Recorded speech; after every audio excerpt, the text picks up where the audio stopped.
Good evening, I'm Andrew Chang. And I'm Adrienne Arsenault. Tonight, after a new court decision, advocates for First Nations children declare victory.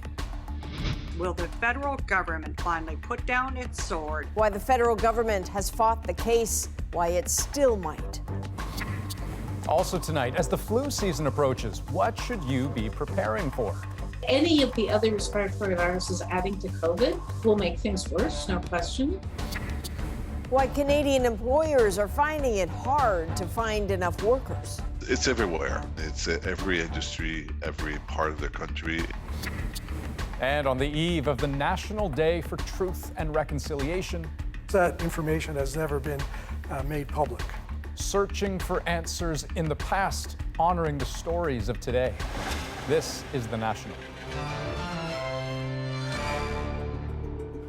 The Peace Tower on Parliament Hill glowing in orange tonight, marking the eve of Canada's first National Day for Truth and Reconciliation.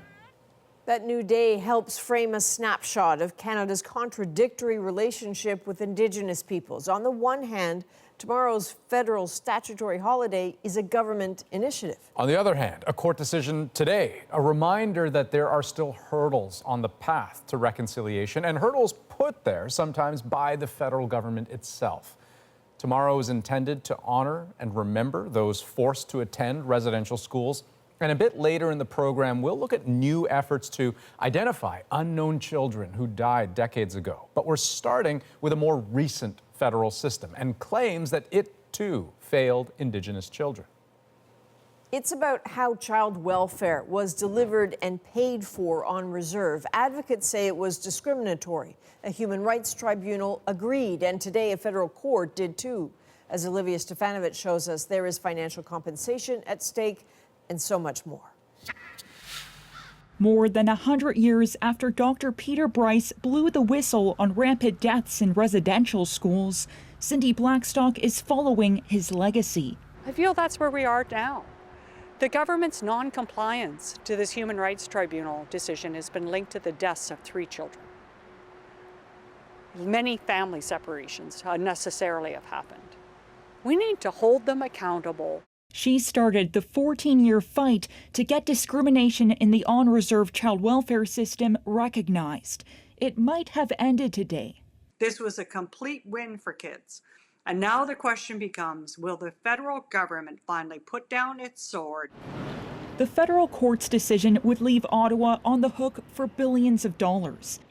It leaves in place a Canadian Human Rights Tribunal finding of discrimination in the on-reserve child welfare system after 2006.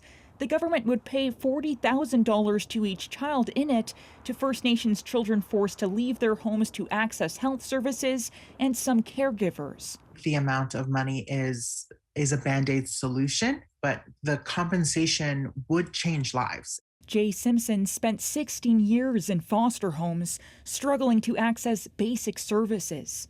There was always a fight with who would pay for dental. The decision released on the eve of the first National Day for Truth and Reconciliation.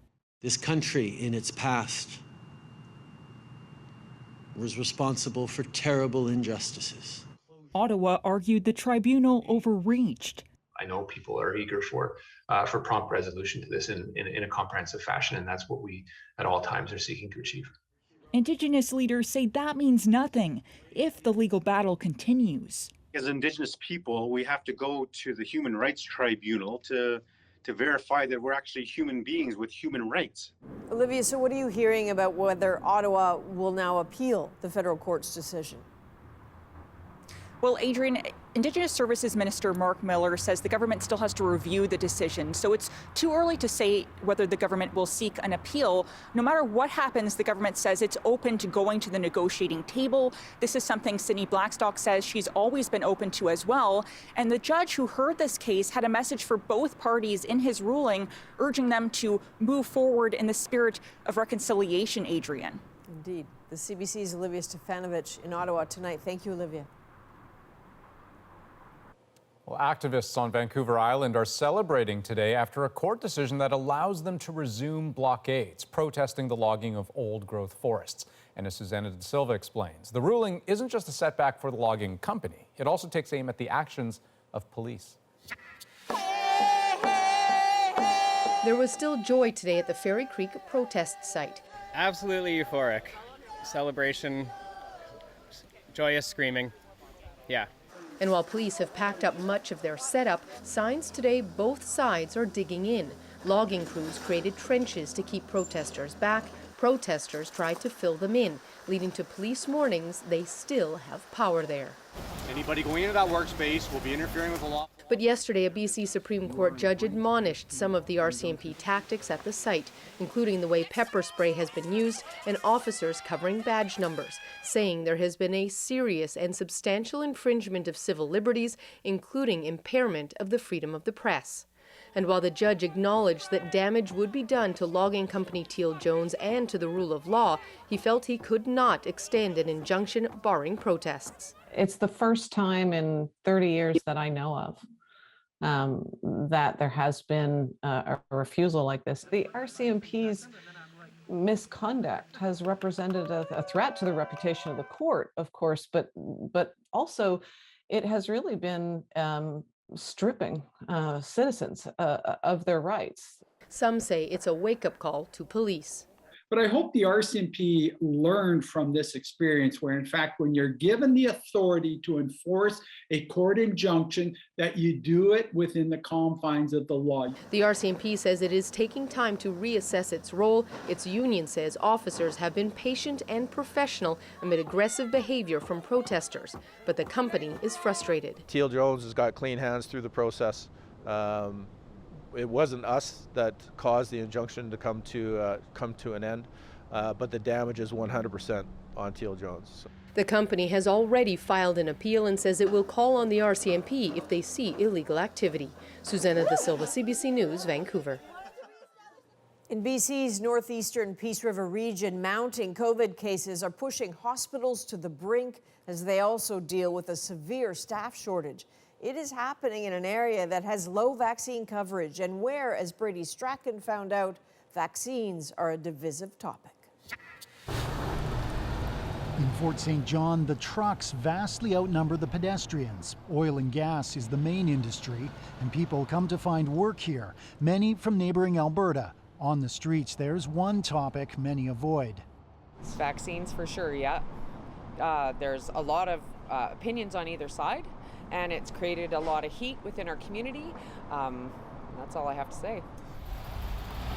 The vaccination rate in the region is the lowest in the province. Just over half the population is fully vaccinated. I don't trust the doctors and nurses and what they're saying. And they always change it, always, daily. On the news, it's changed, it's changed, it's changed. Get it straight. As the Delta variant spreads in the region, health officials say unvaccinated people are filling intensive care wards. The province says hospitals in the Northern Health region, like this one in Fort St. John, no longer have enough capacity to deal with the number of patients with COVID-19. Critically ill patients are being flown as far away as Vancouver Island to receive care. This strain on the healthcare system is what keeps local MLA Dan Davies up at night. We are at, and in my opinion, on the verge of collapse here in the Northeast regarding healthcare. We have a critical shortage. In fact, it's even beyond a critical shortage of nursing staff. Our doctors are burnt out. Is it up there to be done? Or? At this pharmacy, there's a daily battle to win people over through long, thoughtful conversations about vaccines and the science behind them. Anytime someone says, well, I've done my research, when I try to find out what that means, it usually means looking on the internet. For some people, the choice is now a financial one. Some oil and gas companies are mandating their workers get vaccinated. I know I'll get my shots. Yeah, I will, because I want to work, but honestly, it sucks. Brady Strachan, CBC News, Fort St. John, British Columbia. Well, Ontario is now recommending people aged 18 to 24 to favor getting the Pfizer-BioNTech vaccine over the one from Moderna. I hope the public will realize we're trying to be as transparent as possible. It's specifically in that age group, 18 to 24, doctors are seeing a rise in cases of myocarditis and pericarditis. Those are heart conditions. But today, Dr. Moore stressed this is a rare side effect of the Moderna vaccine and that most people recover with pretty simple, straightforward treatment. So this is a good time to bring in Dr. Isaac Bogosh, an infectious diseases specialist here in Toronto. So Dr. Bogosh, we talk about this increased risk of this heart condition, but can you put that in perspective for us? Yeah, absolutely. I think it's fair to say that the risk of this heart inflammation or myocarditis is pretty rare with both vaccines. It just happens to be more rare with the Pfizer vaccine versus the Moderna vaccine. It's also important to put it into the appropriate context.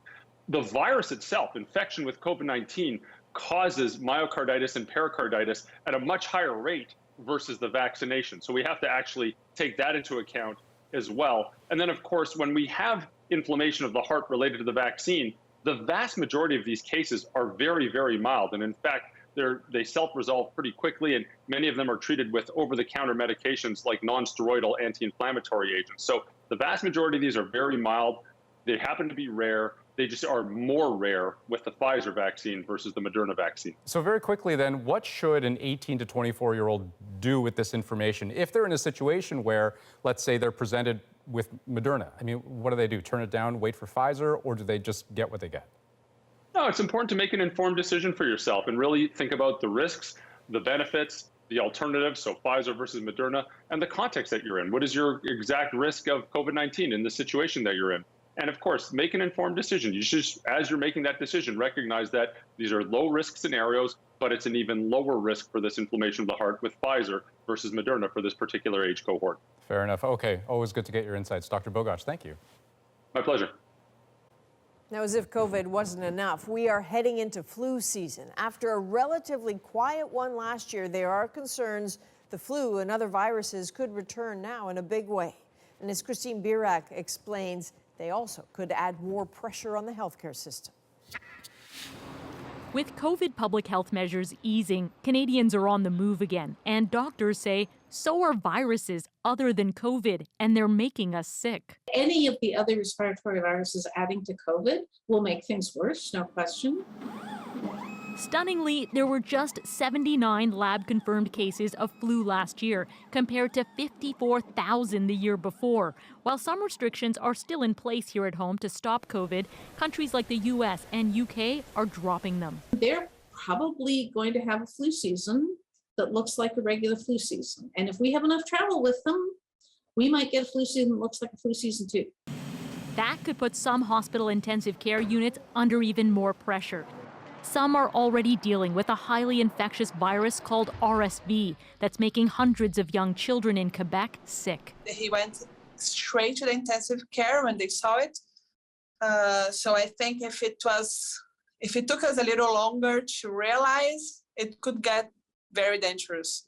Lizia Cassiari's 12-week-old twins were hospitalized. RSV is the most common cause of bronchiolitis and pneumonia in infants. He was using his whole body to breathe. It was like using his head, using his abdomen, and it was a matter of time for him to get too tired and stop breathing.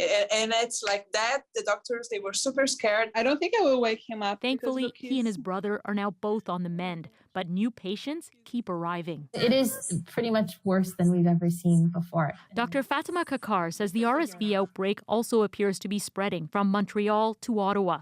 Data shows over 1,200 cases in Quebec in the last few weeks and over 130 cases in Ontario. I think the rest of the country is a few weeks behind us. And so it's inevitable that RSV will spread. She adds it's also a warning for the rest of the country to be prepared for a new season of viruses. Christine Birak, CBC News, Toronto. Well, advocates for decriminalizing illicit drugs got a big endorsement today. One of the country's largest mental health facilities says it's time for government action, and here's why. Fueled by the pandemic, between April of last year and March of this year, there were nearly 7,000 opioid deaths in Canada. That's an 88% increase, almost double the same period a year before. Lauren Pelly looks at this other public health crisis. 7 years ago, Arlene Last Kolb saw her son for the last time.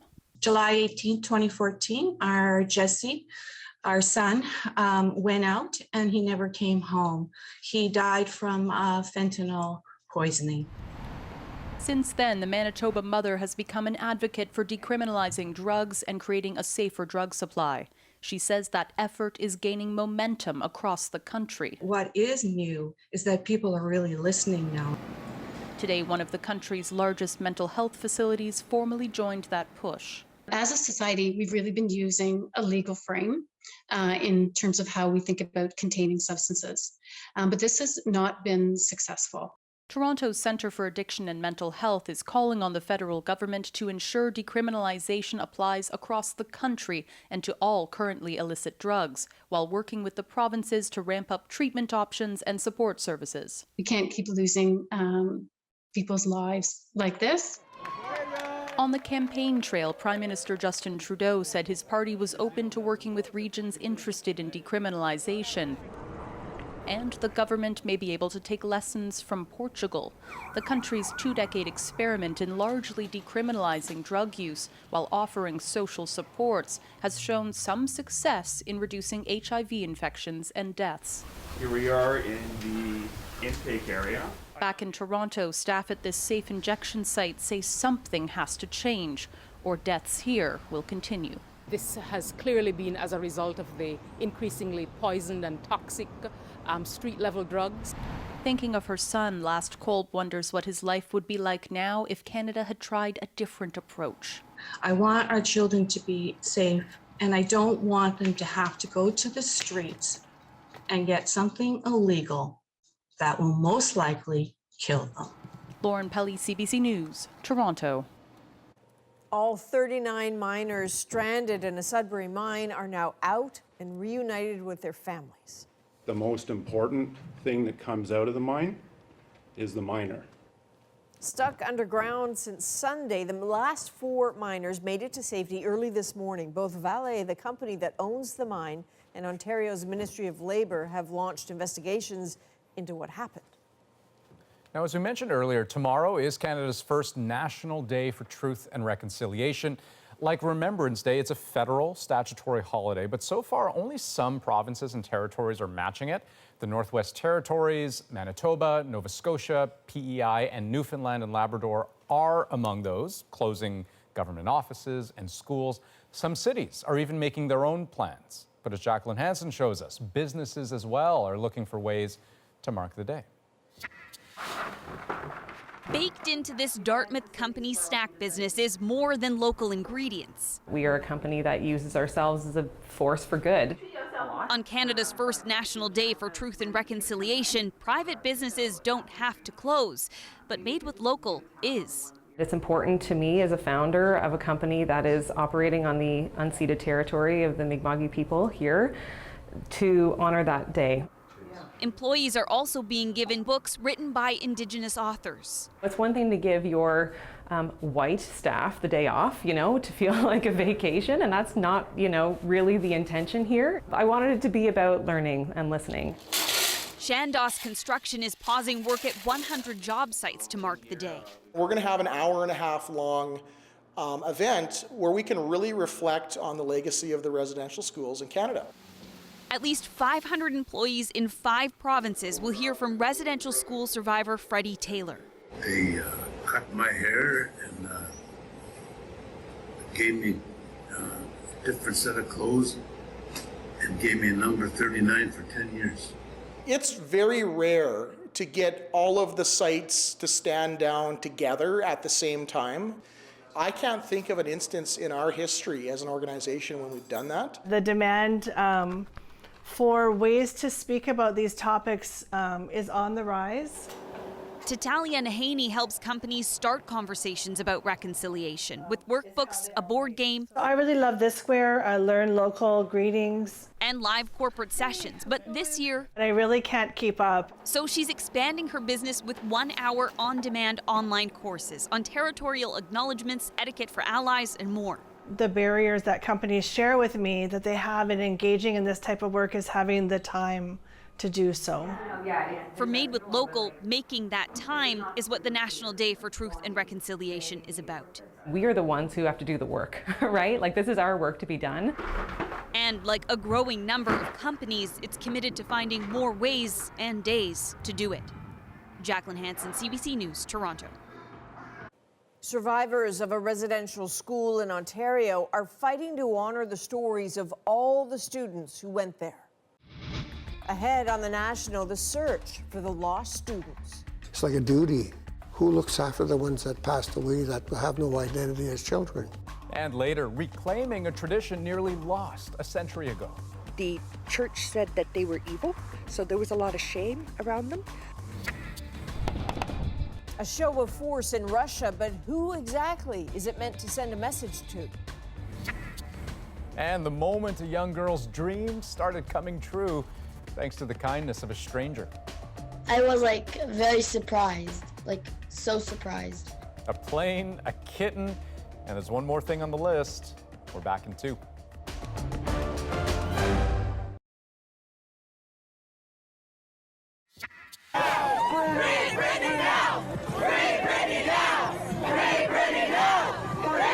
That's the eruption of cheers outside an LA courtroom today after Britney Spears won her request to have her father suspended as her conservator.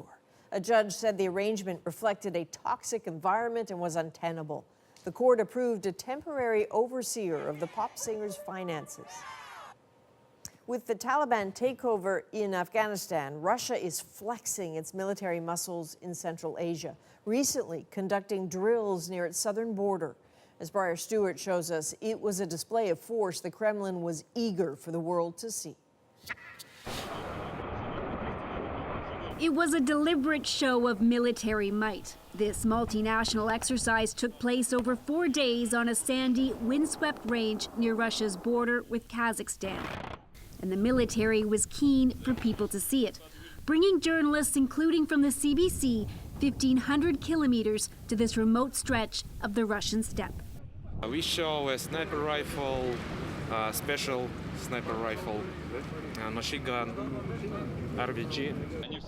9 nations took part in this exercise, including India and Pakistan. Timely, officials say, because of the instability unfolding near many of their borders.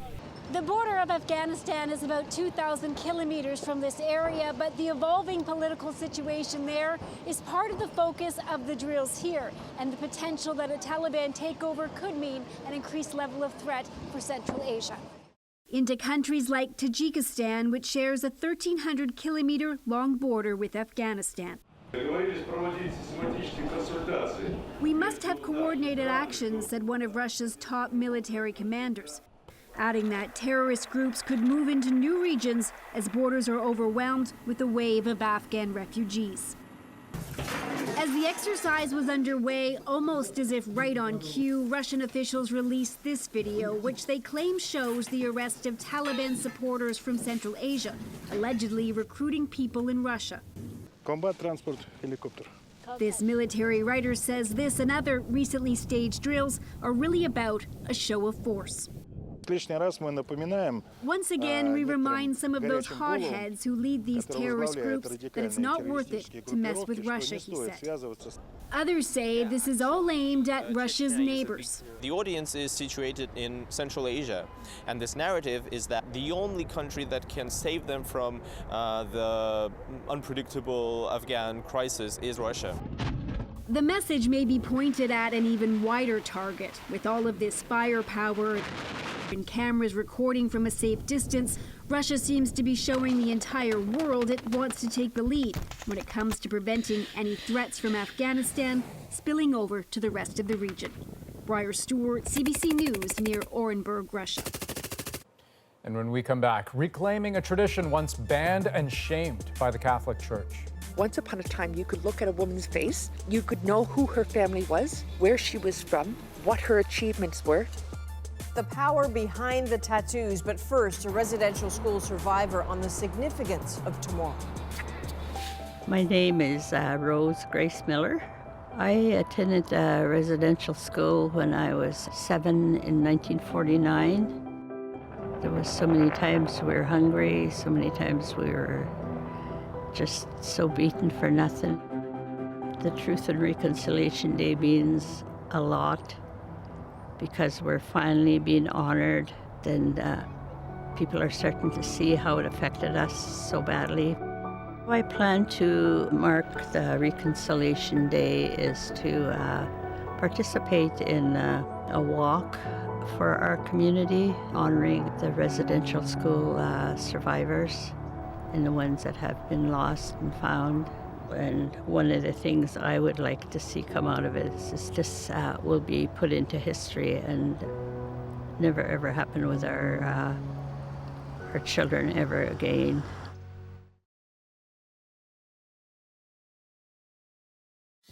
It is my hope that in 100 years from now, our future generations will identify this date as a milestone. On the eve of Canada's first National Day for Truth and Reconciliation, a ceremony on Parliament Hill honoring residential school survivors and commemorating those who died and suffered in Canada's residential school system. Prime Minister Justin Trudeau speaking, along with survivors raising the survivor flag to half-mast, all under the glow of the Peace Tower, lit in orange for this occasion. As once survivor, I would have never imagined we would have a day that honors survivors and remember the children who never made it home. Now, the path to reconciliation requires a full accounting of what happened at Canada's residential schools, including the question of who the children were. But that history has in many cases been erased or buried. Now, as Jorge Barrera shows us, some are taking on the work to find the missing names and stories. The children are all buried down in that section over there where there's no markers at all. Mike Kakaji walks through a cemetery for the Shinwak residential school. This one here, he was a child at the Shinwak home. But there are two students who never even made it here. The boys drowned in the early 1900s. In a pond behind the school, their bodies lost forever, their names submerged beneath the weight of years. It's like a duty. Who looks after the ones that passed away that have no identity as children? We took it upon ourselves. Decades later, the boys' story surfaced in memories, preserved by this video from the 1981 Shinwak reunion. There was 2 Indian boys drowned, and they tried to get them out, but it was a bottomless lake. They lost 2 Indian students through it. And he was told that he couldn't. Researcher Edward Sadowski has searched for their names. Many of those records for the residential school for Shinwak, especially a list of the students that went here between 1907 and 1939 no longer existed. He did find passing mention of 2 girls from Garden River First Nation who fell sick and died, their names also missing. So there's a mystery now that involves 2 additional students. These children from Shinwak are among the thousands who died in the care of these institutions, whose names were erased as Canada periodically destroyed reams of residential school files. About 4,000 children have so far been identified, many thousands more still waiting to be found. Sadowski says there is one place no one has yet looked to find these names, the government's Indian Status Register. That information has never been made public. Suzanne Lyon retired in January from the Federal Indigenous Services Department. She knows the type of information the register holds. I think that it's a really valid source of information that could be helpful in finding out who some of these children were. But privacy laws prevent researchers from combing through its records. Shinwak survivors say the government needs to open it up. It's not a political issue. It's not a legal issue. It's a human rights issue. If you've got the ways and means to help us get closure on this whole aspect of these children that never came home, then do it. Children who remain hidden by history. So, Jorge, what is the potential for movement on this question of opening the register? Well, up till now, this issue has been governed by privacy, which is understandable. There's personal, sensitive information in the register about every single individual who's deemed to be status First Nation. Now the government says it may open these files just a crack, maybe for historic cases, and let people try to track down these long-lost children and reconnect them with their communities. This may be a step forward for those who've been searching for years but have nothing to go on. Andrew? All right, Jorge, thank you very much. Thank you. And a reminder, the National Residential School Crisis Line is available if you need help. The number on your screen, staffed 24 hours a day for anyone who went to residential schools or is affected by them. Canada's first National Day for Truth and Reconciliation will have deep meaning for one Northerner. It's something Jerry Sharp says makes her proud and brings years of silence to an end. For a long time, a practice at the heart of her identity was banned or shamed, but that's now changing. Juanita Taylor brings us the story of an Inuk woman and her traditional Inuit tattoos. Once upon a time, you could look at a woman's face, you could know who her family was, where she was from, what her achievements were, and her place in the community. The whole thing was told on her face. The ancient practice of kakinit, or traditional Inuit tattooing, once banned and shamed, is coming into the light again. They are very personal. They are a part of me. Every single one of them means something.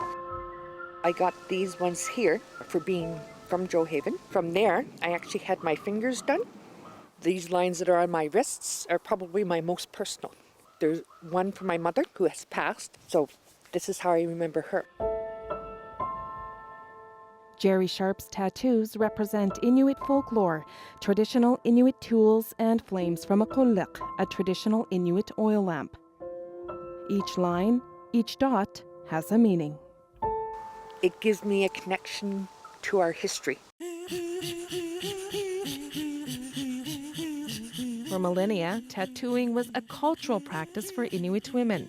The traditional method, using thread-like material made from caribou sinew, was soaked in seal oil and soot, poked with a bone needle, then sewed into the skin.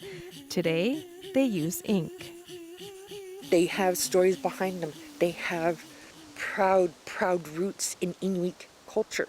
So while they do represent women, they represent Inuit women. One of the elders. Jerry has fond memories of the women in her community that had traditional tattoos, rites of passage that told a woman's accomplishments. But nearly a century ago, the Catholic Church forbade them to speak of traditional practices, and it forbade Inuit women from getting tattooed. It comes with residential school, but mainly the church. The church said that they were evil, so there was a lot of shame around them, which resorted to women talking about them behind closed doors. Today, many Inuit women are reviving their cultural tattoos, like Tanya Roach. I chose the V on my chest because I wanted to look in the mirror and see something on me. I had asked the tattoo artist if he would tattoo my forehead, but this was almost 10 years ago, and he's like, I'm not tattooing anyone's face. And so I got my chest tattooed so that I can see it every time I look in the mirror and also cover it up when I feel like it. Tanya got her tattoos as a new mother. She wanted her son Kays to grow up with a piece of their culture. I spent 15 years in the NWT foster care system. And so when I became a mother, I didn't have a value system that would help me raise my son. And so that's when I looked to our culture, Inuit culture, like researching traditional knowledge, practicing throat singing and tattoos. And I feel humbled and I feel strong at the same time. And I feel connected to something bigger than myself, to the north, to the people, to a history that's thousands and thousands of years old. That history matters to Jamie Dawn Kanaganak Kudluk as well. She comes from a family of tattooed women. I think it's important to keep it going because for so long we weren't allowed to do it. And it's just a way of showing who I am, part Inuk, trying to connect with that side of my family. Just, it's part of my identity. Mm-hmm. It has given Jamie and the women closest to her a renewed sense of family. There really is a big bond now. It brought us very close to each other. Mm-hmm. Even closer than we were before.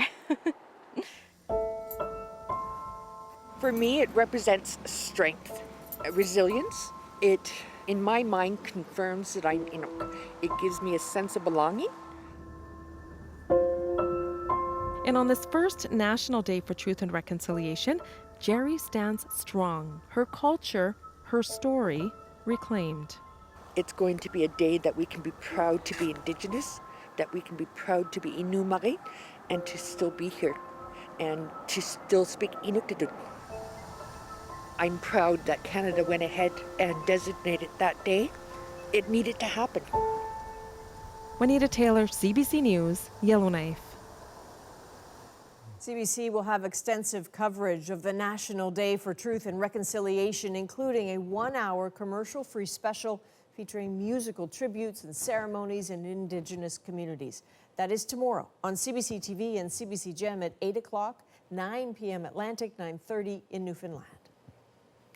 And ahead tonight, why so many Canadian businesses are finding it so hard to find people to work. But next, we will take you to India for the immense challenges for those left widows and orphans by COVID-19.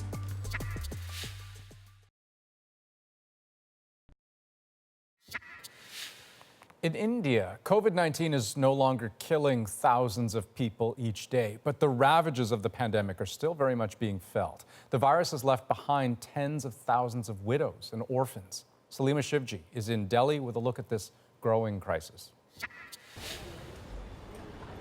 In one of the poorest parts of Delhi, the pain of COVID-19 is inescapable. It's everywhere. The loss almost too much for Sapna Devi and her sons, left without their father, their husband, the family's breadwinner. He was gone in less than a week. I feel defeated, hopeless. She barely has enough strength to fight for the government compensation offered to COVID widows and orphans. She can't read or write, and still she's managed to amass all these documents to prove her husband died after catching the virus.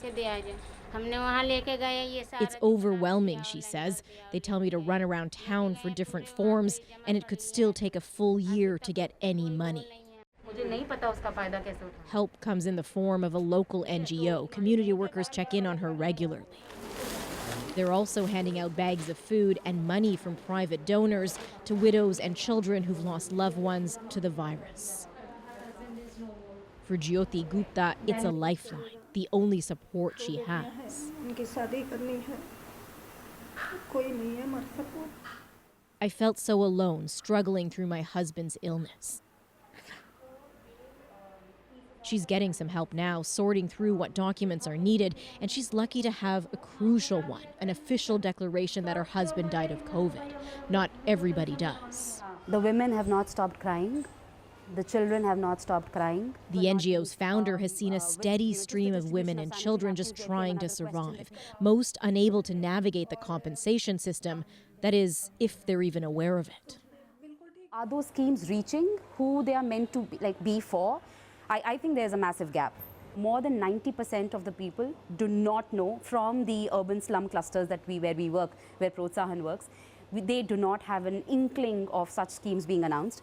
And it's a complicated maze. Some help for those who've lost a primary caregiver to COVID-19, like pensions and benefits, comes from the national government. The rest from the states. Here in Delhi, it's a one-time lump sum of less than $900. For children orphaned by the virus, the Indian government has promised to cover their school fees and health insurance and set up funds they can access when they come of age. The worry at this Delhi orphanage is what about now? How to tackle the emotional weight of losing a parent so abruptly. Vikas and his brother are wading through it. I feel useless. It's terrible, he says.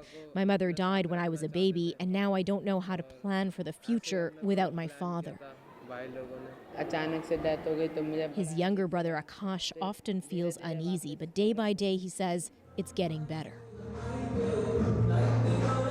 Vikas laser focused on leading a dance class for the other orphan boys. It helps drown out thoughts of the change in direction his life has taken. A distraction, too, on the playground. These children have lost parents to the virus, but they don't live at the orphanage. They have extended family to care for them.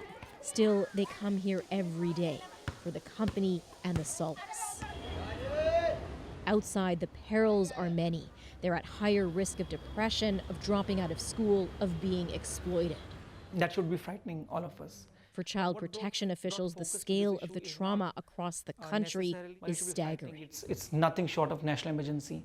80,000 children losing one parent, and this country losing a whole generation potentially is a disaster that would be worse than COVID.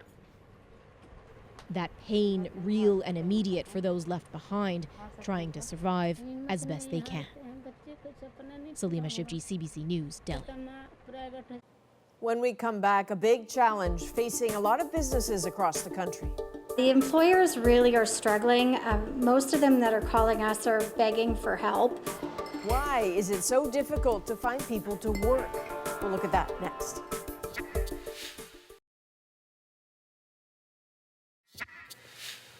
Welcome back. There is a new sign on Canada's storefront windows. Help wanted. Businesses already bruised by the pandemic are dealing with a labor shortage. Kyle Bax now on what's behind it and what it means for the recovery's bottom line. It's almost October, but these crews will be installing air conditioners in Edmonton for several more weeks.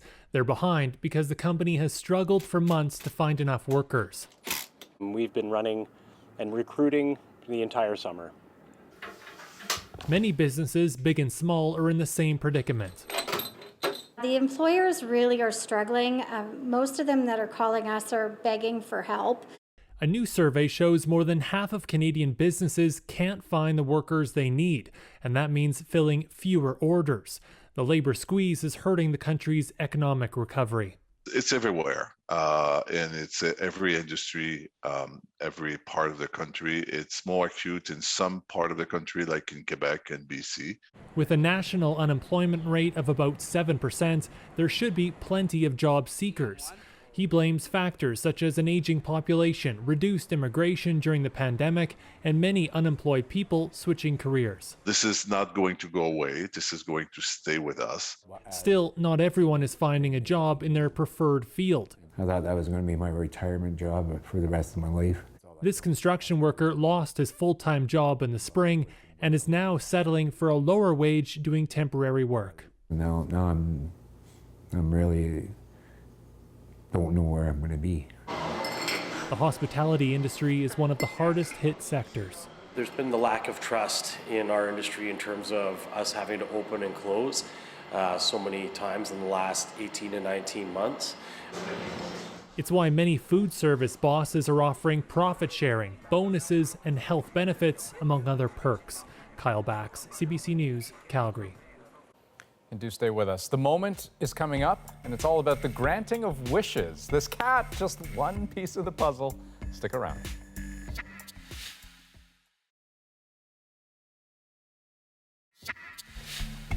"13-year-old Rama al-Rashid is originally from Syria. She came to Canada with her family 5 years ago for a bone marrow transplant, and everything went well. She's now the picture of health.